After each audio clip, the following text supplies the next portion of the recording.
hello. Welcome to the Simply Together show. Sorry we're a bit late. It's been one of those mornings by the sound of it. I haven't been outside. What's the weather like? It's actually nice. It's not hot, but it's not like last week where the sun was shining and it was still really cold. Yeah. It was so yeah, it's nice. There wasn't too much breeze. I went out without my jacket, so but we did have this jumper on. We did have this jumper on. Okay.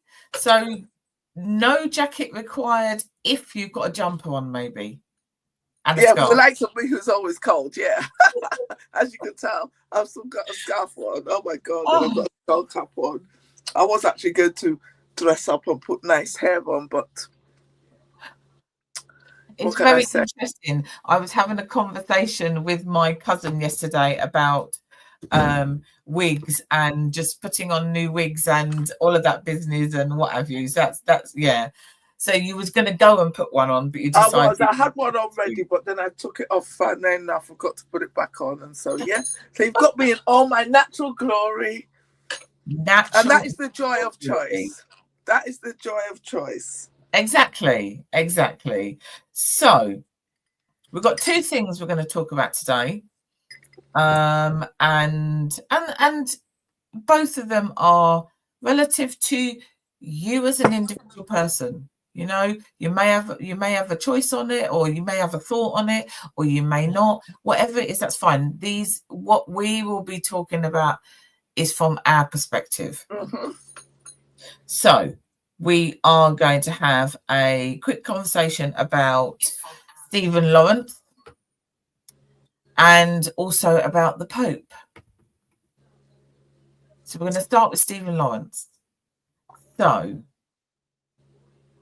hold on, I was just looking via my stuff. So it's the anniversary today, of his murder. Demise. Yeah, it's horrible. Every time I think about it, I just think, wow. For somebody to just be standing there, minding their own business, going there, doing nothing. Yeah, so unprovoked racist attack. He was 18, and do you know, interestingly, I was literally at that same bus stop the day before. Really? Yeah, because I used to go to uni in Woolwich, and one of my friends lived over that way, and we was at the bus stop. That same bus stop. And it's like, wow. Yeah. And it's many years have passed, but actually it's still on everybody's mind due to that whole fiasco of arrests, lack of arrests, trials, acquittals, all of that business that has just gone on over the years. Absolutely ridiculous. It's it's one that just sticks with me. I remember where I don't remember precisely where I was when I heard the news, but in the immediate vicinity, the aftermath and stuff like that. I remember I was working in northwest London, and that was just all we talked about. And for me, it's still the same thing. I had a similar conversation about a different person that is not related, but it's still very similar in the sense that this thing happened, and obviously with the way Stephen's family were, they were the victims, and yet they found themselves on the receiving end of having to bring law cases and, you know, fight for justice and things like that. And, you know, thank God that they had the fortitude to be able to do that. But at what cost? A huge cost. You know, the cost to that family has been massive. Yeah. See, even now, just I'm not really good at speaking about this. It's I just find it really, really, really annoying and distressful, and to think that people can be so wicked. You know, and no matter what, even if you put it down to, I would never ever downgrade it from what it is. It was a nasty, racist, murderous attack. Yeah. But if I want to go to the other extreme and say it was boys being stupid as whatever, for the fact that those are the boys, they did what they did for whatever reasons they did it. But for the authorities to behave the way they did, to me, is extremely unforgivable. Mm. And those type of attitudes have not changed. In fact, if anything, I feel they've become more widespread. And it's not necessarily, I mean, we are talking about a racist attack, but those type of behaviours I'm coming to learn are not necessarily left to the prevail of race. And I just feel that if you come from a certain part of society in this country, God forbid you be in the wrong place at the wrong time, because that will be it. Yeah. And this is 2025. I don't know how many times we, on not only on this show, but just in real life, has said, but this is 2025. You know, we kind of say it all the time, because actually the things that are going on have been going on for a long time, and we are now in 2025 and they're still happening. And like you said, you know, there's quite a few different angles to this. Yes, there was a racist attack.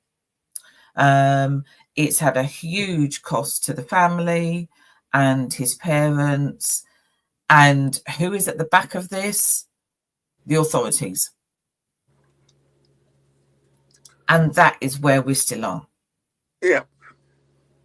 There are still racist attacks. And you, why? Okay, so why do you think people are still having to challenge, like, the police and the courts and any of those different agencies that are then involved? Why are we still having to do that?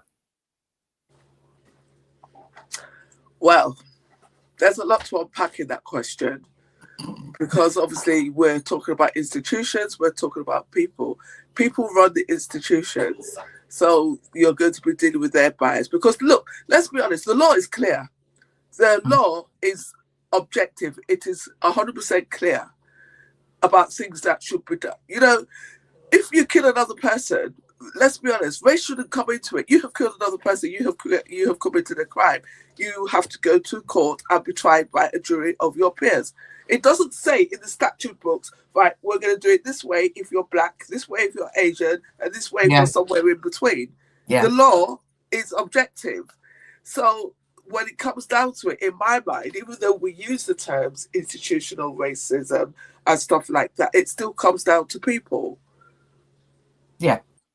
And while I say there's a lot to unpack there, because obviously you have a lot of the petty racism and stuff that goes on, that's economics. That always increases in times of recessions and cost of living crisis, and people wanting to stoke those fires to detract from what they're doing. So you're always going to get that. But this level is deep rooted, because I do not understand how a human being. I don't know if you watched the play. Did you watch the play? No. So right, there's a scene, right, which is played out that apparently that happened in real life, when obviously we all know that within 24 hours of this crime being committed, they knew who had done it. Yeah. And everybody was crying out.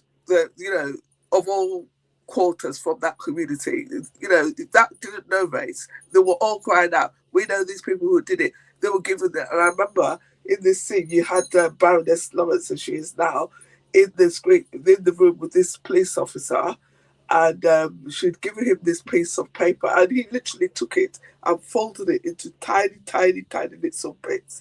And the only bit I can't remember now is I don't think he threw it in the bin then, but you know how it is. If somebody gives you something and you squeeze it like that, doesn't matter. If you like, put it in the bin, put it in your mouth.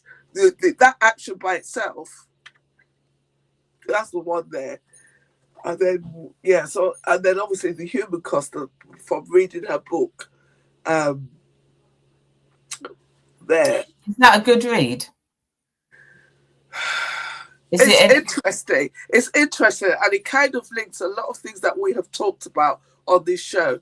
The like where we've had like with the Windrush and like people coming over and how they came and how they were separated from their families, etc. So there's a lot of that in there to unpack, and then there's also the thing. But I just remember the line I remember is that almost as if she'd gotten to a stage in her life, she was comfortable. She could, as we said in those days, you know, for us that kind of matured, when films like Waiting to Exhale came out, she exhaled. Her firstborn was about to go to university. The other children were doing well. She was happy with her marriage, and boom, this happens. Yeah. So that was a big takeaway from that book for me. I've got it here. You can borrow it if you want. Okay. I think the also is that, boom, that happens. Sometimes in life that something is going to do that, but for this, it was all the ripples after and the impact after. And, you know, so if, I don't know, so say you're at that point and one's going to uni, the others are doing really well, life is ticking nicely and everything's okay. And say, for example, your child at the age of 18 dies of an illness. That has a different impact. Yeah. Because that's an impact that's around health, it's around loss, it's around the dynamics, everything else. But with this, it was not necessary. They had to fight. They had to fight to even get to the point where they are now. Yeah. And even after that, because there was the other young boy that I don't know whether that was a racist attack, but it was a needless attack as well. What's his name? Damilola Taylor. Damilola, yeah. So, yeah. Another one, literally, young lad, left there dying in a pool of blood. You know, which then has an effect. And I've had some conversations with somebody that he was friends with, and the impact you then hear. We know the impact is on family, we know the impact is on friends, but it's when you hear a friend that talks about it that you then see actually it's huge. Yeah. It's absolutely huge. But we're still in that situation where these things are still happening and people still having to fight in court or the police or etc. It's still there. And we're 2025.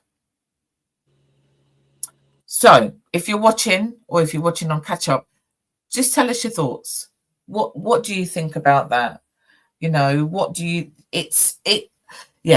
thoughts on Stephen Lawrence, his mum, how far things have gone? Do you think there's change? Has change happened? Has it not? Let us know. Do you remember the report that Ian McPherson did? Yeah.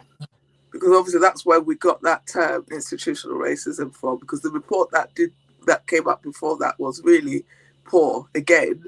You know, it's like we never ever do anything first time and get it correct. I sometimes think about him. I think what it must have taken for him in his position, you know, to stand up and report those things. Yeah. Because obviously, I don't know what it was a report. I'm assuming that he's not the one who did the research, who sort of did all the timeline of what happened and stuff like that. But, you know, to have to report on those findings in that manner and to use those terms. Because it's a big thing. Yeah, because he's then putting himself in the firing line. Yeah. because you're then using that term, which is a term that is now used all the time, but you're putting that term out there. You're using that terminology and you're using that with regards to the police force. And people are going to be watching him then, because he's then putting himself out there. Yeah. So fair play to him for doing that, because actually that can't have been easy. I wonder whether he had to think about it. I wonder whether it was a thought of, oh, do I put that in there, or do I not put that in there, or do I put something else in there? No, I'm going to put that in there. Mm-hmm. I wonder whether that was what was going through his head at that point. Interesting. Anybody who knows him, if you do, then find out, tell us. That would be really good. Things impact people. Yeah, they do impact people. And I think sometimes it's very easy to get caught up, especially when you look like we do, in that, obviously it was a racist attack. All the way they handled it was racist. Everything was really, really bad. But then you've got the guys like the Ian McPhersons, like all those people that made the calls and said, look, this is not like we don't want this. This is what happened. Yeah. Because, the cynical, wicked side of people might say, well, that's community. That's how they should behave. But bearing in mind, some of those people, they have children of their own that they would be scared for, because what happened. There's always repercussions to these things. And I quite often think about that as well. Also, so those people that will be saying, well, those communities, they behave like that, etc., etc.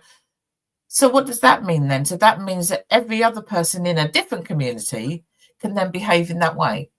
No, and I think that's why I made I take on board the fact that it was everybody in that community that stood up and said, no, we don't want those people to behave like that. And that was people from across the board. But it gets tainted. It does get tainted. And I sometimes just wonder if people don't actually sit down and reflect. I think sometimes when as you just said about this topic is quite emotional for you and struggled to talk about it.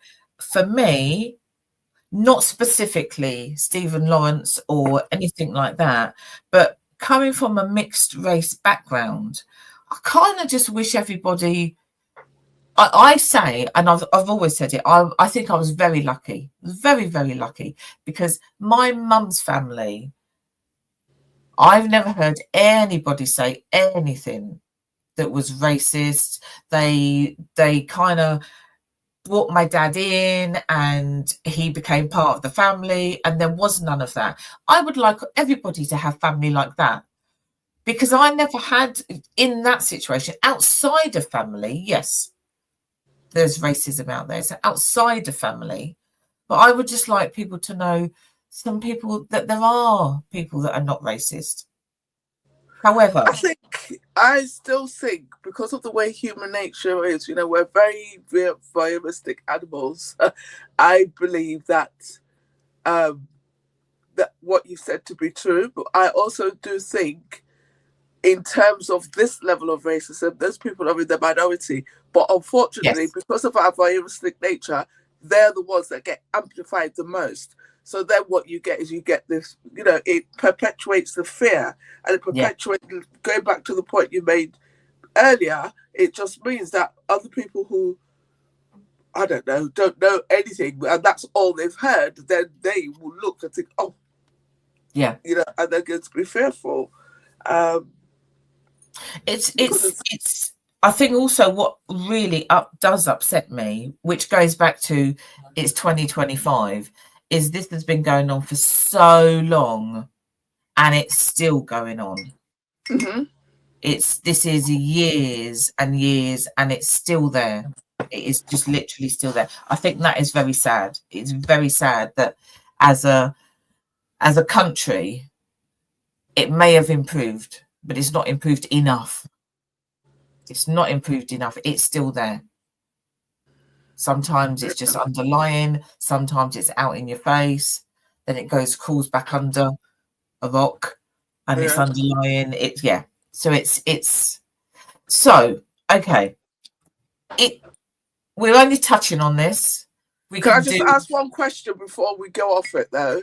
I don't know. Are you going to put me on the spot? No. You might know the answer, but then you might not. Because if you don't know the answer, you know who I'm going to go and ask after the show, don't you? So is today actually an official Stephen Lawrence Day, or is it just perpetuated in his memory? See, I thought it was an actual, but what does that mean? Well, if I were to type into Google and put Stephen Lawrence, obviously it would come up with all those details, but would it come up with 22nd of April is Stephen Lawrence Day, or would it just say that is the anniversary of his death? I'm just looking. So I'm just curious. Stephen Lawrence Day.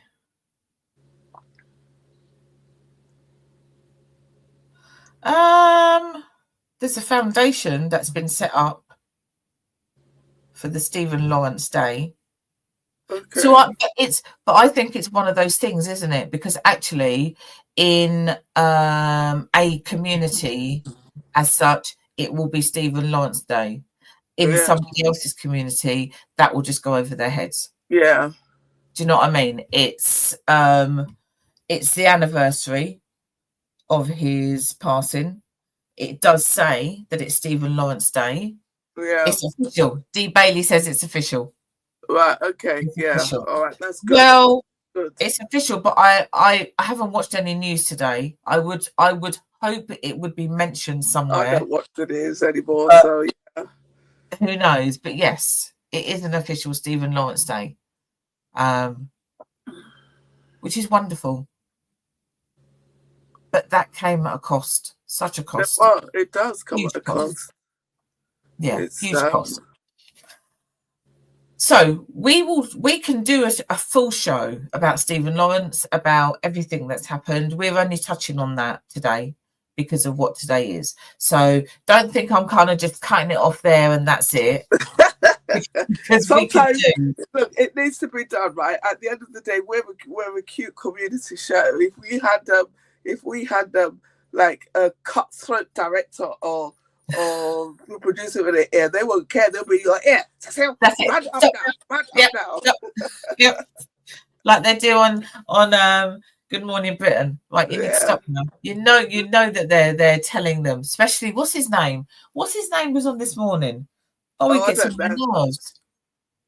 I haven't seen it for ages, so I don't know who's on it anymore. Richard Madeley. Him. He gets on my nerves. Is he back on it again? Yes, he is. Yes. Not that's not what we're talking about today, but he just gets on my nerves. I'm sure in his ear they're saying quite often, you need to stop now. Yeah. Anyway, so we can go back to Stephen Lawrence. We can talk about him another time. We have a look at all, explore it even further. We could do a whole show. But we wanted also to touch on the passing of the Pope Francis. Yeah.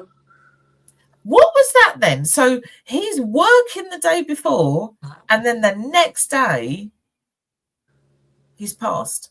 Well, because he was ill. To be fair. His health was declining, but I don't really know the details, to be honest. I think, because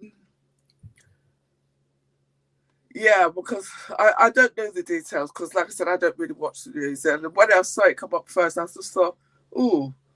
And, then it was confirmed. And then I just thought... What was the ooh? Well, because, like, when I told my husband that he died, he was like, really? He said that somebody told me that last month. And that does happen. You could type any celebrity's name in Google and it will come up. So that does happen. So that's what he was very poorly the month before. He was poorly. but he was a very interesting Pope. Wasn't he? I think I don't know. For some reason, I feel he must have been an interesting one because he's in my mind, and I think I've got a book that he wrote. It's a cute little self-help book, and also that he wrote. Yeah. Okay. It's like little letters. I actually wanted to get it out before the show, but you know me, always running helter-skelter. Then next thing you know, I've logged on to work. So yeah, stuff like that, and it's just some of the things he said. Like the one that I read in my post yesterday, where he reminds people, look, you don't have to be a slave to consumerism. You can do this. And the interesting thing, it says, and you don't have to work really hard to leave no inheritance for your children. That's up to them to do it. You go out, enjoy yourself, live your life. And I'm like, oh, go Pope Francis, go.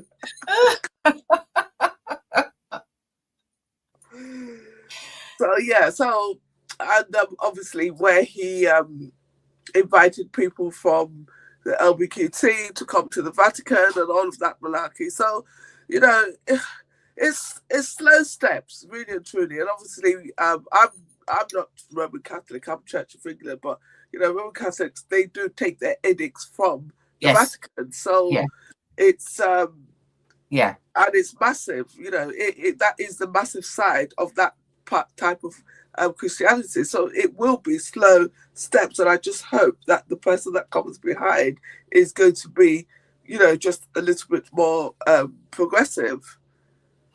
Okay, so one of the things that he said was everyone in the church is invited, including people who are divorced, including people who are homosexual, including people who are transgender. So this is what he put in his autobiography. So yes, he was inviting everybody in. And we can use that saying again, it's 2025. So we're hoping that there's going to be another Pope that is as progressive as he is, if not even a bit more. Yeah, we need it to be a bit more. Everything slowly. How do you say it? Dennis always says it. Slowly to catch a monkey. Yeah. It is that thing, but on a sincere note, right? If you just look in the English dictionary, the meaning of the word Catholicism, right? It says general for everybody. Ooh. So I never really took that on board. One day I was having a conversation with somebody that used to go to my church, and she just said, and when I got home, I got out my dictionary, and that is what it said. I wonder how many people take that on board. I wouldn't know, because the way we kind of live life, a lot of us, we live this life on autopilot, and we just go with what we know. We don't, we stop being curious, and something big has to kind of stop you in your tracks to make you a little bit more curious, which is kind of what we try to move away from with self-improvement and development and stuff like that, to help you be more curious and to ask more questions. But yeah, I just thought, that's really interesting. It is. So here's just a bit of rubbish that's been on social media with regards to his passing, but the fact that he was giving out his what do they call it? It's not a sermon, is it? Whatever it is. But the eulogy, what? No, on Sunday, so he's doing his service to everybody, the thousands that are in St. Peter's Square. Yeah. So a bit of that's been spreading around the internet. Okay, yeah. Is that they pumped him full of drugs so that he could do that and get through that, knowing that he would most probably then pass away after. Well, maybe. Or I I look at it, I tend to look at it with a different view, and I will use a near example of that. So when my husband went to Nigeria to go and see his dad because his dad was poorly, literally he came back on the 17th, and by the 20th the guy had died. It was like he waited. The guy was ill, and I always say to my husband, I said, yeah, because he waited for you, and he didn't want to die in your presence, so he waited for you to go. Now, obviously, we don't know that, but I just think that is a nicer way of looking at it. And when I look at that video that I sent to you guys this morning, where it showed him where he was talking to the ministers from that Catholic church in Gaza, he did that every day from the 23rd of October 2023. And it says that in that article that he did it even when his health was poorly. Yeah. So he was holding out. And I do believe that the human spirit, if it's strong enough, it does hold out. So I choose to look at it that way, because I just think that it would be very callous and wicked of them to just pump him full of drugs just so that he could do a service. Yeah, but we've got so many callous and wicked people in the world. I know. But look, you got to. I just choose to look for good. Okay. Maybe I'm dim-witted, or maybe I'm not dim-witted. I beg your pardon, but I'm a Pisces. I live with my head in the fairies. I just think that you've got to find the romance and joy in life where you can. However, when you then just said that is actually something that I do believe anyway, that the person is able to just hold on for that last bit if they want to see somebody, particularly before they go, or they want, how quite often people will say, I only popped home for half an hour and the person then passed, waiting for that person to leave so that they could then do that, so that does happen. I sincerely believe that, and I kind of take that on faith and peace, because sometimes when you think of different things, it's just like, now we're talking about the Pope, but one of my uncles passed recently, and my sister had told me that he went back home, and his family would be like, don't go. Well, he's like, no, I want to go. He said, well, please, we don't want you to go. Why don't you stay here? So then they used the fact that his son's wife was going to have a baby. Right. So stay. Why don't you wait? Wait till the baby's born. See the baby. Blah, blah, blah. But when the baby was born, they did all the rituals and stuff. So I want to go. And literally within a week of getting to Nigeria, he died. Right. So, and these things, they tend to kind of happen. Sometimes, obviously, sometimes things are sudden and stuff like that, and you're not necessarily expecting it, as we've already discussed. But I do believe that in some circumstances, I do believe that is true, that there is that will, because, and it's not that because we're not, I don't believe that we know when we're going to die, but I do believe that sometimes there can be little signs, little whispers, and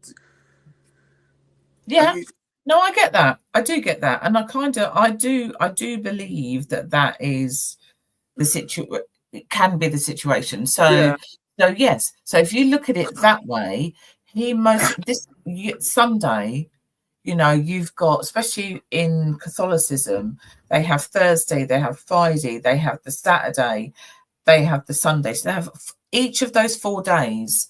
There is some form of service or that they then go through, and then there is Sunday, which is your biggest one. Oh right, yeah, of course, yeah, because Thursday's Monday, Thursday, isn't it? So so it could very well be that actually he did hold on to then address all of those thousands that are in St. Peter's Square, and then that's it. He's then given everything. Then there's nothing left for him to even do. So then it's actually quite poignant, because on the crucifixion, Jesus' last words were, it's finished. Right. And then he took his last breath. And, Yeah. So it kind of makes sense. So, but again, as usual, the internet, social media have something to say about something. Oh, of course. They've always got Of something to say. course. I think they will have something to say because the internet gives them a power that they otherwise wouldn't have. Yeah. And I think I'm trying to say this tactfully, and I'm not saying that I'm not the most perfectly discerning person out there, but obviously we learned those skills, as I always say, without the aid of the internet. Yes. And and the thing is, the internet does aid confirmation bias. It's much easier to confirm your bias on the internet than it was looking through Encyclopedia Britannia. When you were looking through the encyclopedias, you found what you found. And if it was against what you were thinking, it was against what you were thinking. Now, you could go into Google and say, does sugar cause diabetes? And it's going to come up and it's going to tell you what happens. You're like, no, I don't like those answers. And then you're going to change the question slightly. And then you're going to do, and then it's going to come. And obviously, the other thing with social media is that it's made us all relevant. Yeah. We all feel that we're relevant, and we've all got this little lane in this big globe that we want to push out. And obviously, you know, then you've got the clickbaiters, you've got the people who obviously need the views because that's how they get paid. You know, there's a lot to unpack there as well. But that's just, I believe that we choose, and I just choose to go with a nice thought first, always, until proven otherwise. And that's how we're going with this today. We're not going with what social media has said. We're going with the fact that actually the Pope was going to do his last address to the thousands there, and he was going to get through that because that's his job. He was supposed to get through that, and then the next day, then that's it. I can go now because I've done what I needed to do. Mm-hmm. So, okay. I don't know if you've read, anybody out there. I know my book group, obviously. We recently read Conclave, which is also a film as well. Oh, right. Okay. It's a big old film. It was in the cinemas, etc., etc., etc. So, if anybody who's read Conclave, I wonder if their mind is going where my mind is going, because there's an end in that book where it's like, oh, I've got credits on my Audible. I've got credits. Is it on Audible? I don't know. Oh, yes, I will. Is that on Audible via Amazon? Yes. So it gives you a real insight into what the procedure is now once that Pope has died and the process. Is that better than Angels and Demons? It's a bit like that though, because obviously I'd watched that one on numerous occasions because I love it. Oh, you really? Oh no, I read the books. I didn't bother watching it. I think I might have seen a clip of it, and then I just thought, oh no, I can't be bothered. I like the book. Ooh, I think it is on Audible. So ultimately, yeah. So Angels and Demons, they also show a bit about that process that comes afterwards, and what they have to do, and how long it takes, etc., and how they choose. But in the book Conclave, it goes into more detail. Okay. And I won't tell you the ending because the ending was kind of like, oh, okay. And it's like, okay, so I wonder whether there are some priests out there who are really progressive and actually get voted in and gets picked as that next pope, because I think it depends. I mean, who's doing the voting? They all are. Yeah. They all are. So it's down to them in that group. So said my head is so big. Sorry. What are you like? Oh, Right, dear. so I've just forgotten what that is called. What is it called? Right. Let me just see. So yeah, the whole point is they are kept in an area and they have to choose who the next pope is going to be. And it's then kind of done like it's whittled down, isn't it? Yes, exactly. So they're the ones that are in there, and they're the ones that know, they don't necessarily know everybody that's in there, but they have to put their point across, and then they all make a decision until they get to a point where there is a majority of X amount. Yeah. I don't know what I think in conclave it was something like 70 something. And if you've got that majority, then you then get picked. But it's a whole process that's been going on for years and years and years and years. Yeah. So, and sometimes you don't have to change something either. I don't think this will be changed because it's all part of I don't know, it's part of how they do things, isn't it? So it's a ritual. It's a ritual that happens when a pope has passed, and this is what they then do afterwards. So it is, but yeah, very much seen it in Angels and Demons, and then I've just read that book as well, and I'm hoping to watch it as a film because it was really good. Oh, okay. Really good. So if you can get it on Audible, yes, then get it. But you know, at this moment in time, that's what's going on over there in Vatican City. That is what's going on there. They are going to be waiting for the white smoke as opposed to the black smoke, because the white smoke means they've then picked the next pope, and people will be in St. Peter's Square waiting to see that. Wow, what a thing! Amazing. What I know. It is. I mean, so again, like I said at the beginning, this is our thoughts. Everybody's got their own thoughts. You know, some people just dismiss religion completely. Some people, it is what they need to get through the day. Yeah. Everyone's opinion. But ultimately, it's interesting that you say that, actually, because I did what was it I was looking at the other day, and I just realized there are lots of common things that we say that to me are just innocuous things, but when I go and ask my friend, what is the origin of this saying? If I've asked that question 10 times, 9 of them, the responses come from the Bible. Right.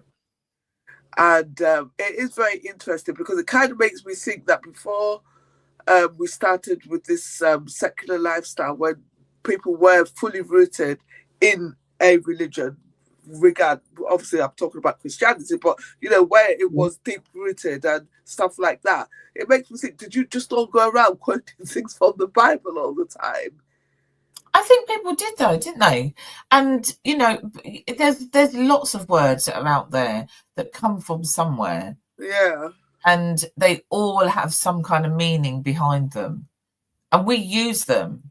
Yeah, exactly. You know, oblivious to what they were used for previously, or oblivious to understanding where it's actually come from. Yeah, exactly. But yes, as I said, so you're in your office today, in your home office, in your girl cave.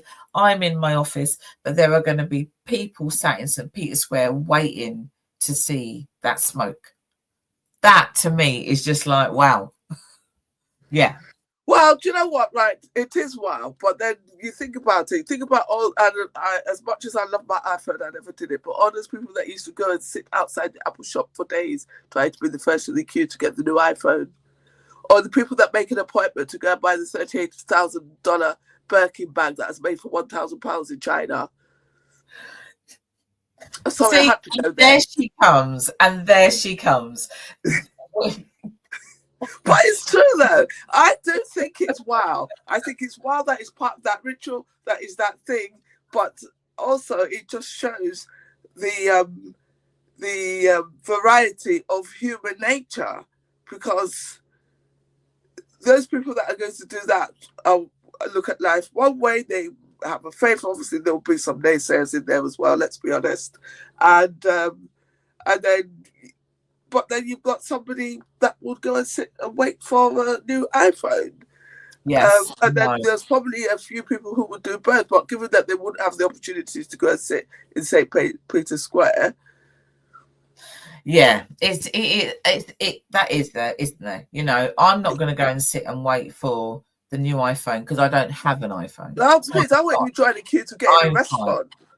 I'm also not going to go and wait in a queue for a Birkin handbag. However, if I could afford one, I'd most way just order it from home. Why am I going to sit in a queue? You can't order it from home. You'd have to get an appointment to go. Then I don't need to sit in a queue then, do I? Because I'll have an appointment. I'll just turn up at my appointment time. Would you? Oh, God, anyway, would I sit? I'm hopefully going to Rome in October. If it was then, would I sit there waiting to see the smoke? Do you know what? I think I might. Well, exactly. If it was only for 10 minutes, I would. Look, let me tell you something. I went to, there was a concert at the Royal Albert Hall, and the Queen, may she rest in peace, and Nelson Mandela, may he rest in peace, were there. And I remember the car came out, and I'm like, "Oh my God, it's that!" And I'm running. I remember running after. I don't know what I thought I was going to do. He was absolutely cracking himself laughing. He said, "What is wrong with you? It's just another person." I'm like, "No, it's not. That is Nelson Mandela. Thank you very much." Was you going to run and say hello? Oh my God, that was a really good concert as well. Actually, to be fair. Right, so. We're going to come to an end. Whatever your thoughts are on the Pope, however you feel about the Pope, that's fine. That's your thoughts. We just wanted to touch on the fact that actually, you know, for some people out there, this is huge. This is absolutely huge. It is massive. And we also just wanted to touch on the fact that it's Stephen Lawrence Day. And if you don't know the backstory, I don't know where you've been for many, many years. I don't know where you've been. Before we go, Thursday, there is something going on at the Library Theatre. Oh, it's the Library Theatre. Are you coming? Yeah, but... It's called Rise of the Empress. It is going to be absolutely fantastic. We had Sharon on the show a couple of weeks ago. There are still a few tickets left, not many. So get yourself a ticket. Doors open at 6:30, show starts at 7. It is going to be great. It's a midweek, it's a Thursday, you know, it's a school. Are the kids back at school? Maybe. Yes, they are. Okay, but you can still come out. You can still come out.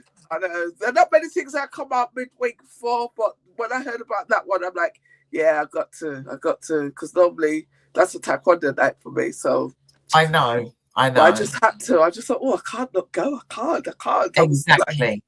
I was having stress. I was having stress pimples. So that's on Thursday. Rise of the Empress. You can get some tickets. It's at the Library Theatre, and it's going to be good. So yeah, just to let you know, just to remind you that there are things going on. There's still things going on. Okay. We will be back next week, and we will see you then. Bye. Oh God, I don't know what I need to stop shaking, waving. I need to press the end, don't I? One hand. Bye, everybody. Bye.